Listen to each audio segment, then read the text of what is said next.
Balade champêtre mais scientifique. Le professeur-chercheur Nicolas Massey est sorti de son labo pour expliquer le cheminement de la rivière Bébec. Elle s'échappe dans un endroit bien précis.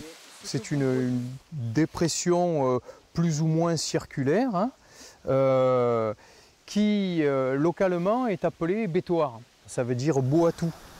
Un phénomène classique dans les sols calcaires normands. La petite rivière s'engouffre intégralement et disparaît dans une faille qui est une espèce de grosse fracture qui découpe les argiles, la craie qui est sous-jacente. L'eau réapparaît 2 km plus loin.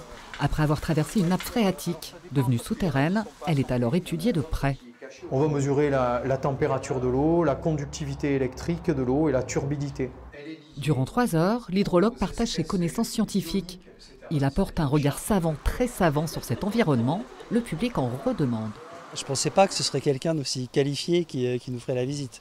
Je viens justement pour apprendre encore des choses et c'est l'avantage d'avoir des chercheurs de CNRS, des chercheurs et des professeurs qui permettent de mettre la science à la portée de tout le monde.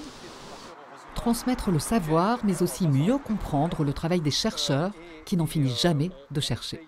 Il faut qu'on arrive à identifier ce qui reste à déterminer et ce qui reste à comprendre. Mais on ne procède pas à pas. On comprend un peu, on résout et puis on amène d'autres questions. La science a permis de nous fournir une eau potable, mais elle a encore beaucoup d'interrogations sur les écoulements souterrains.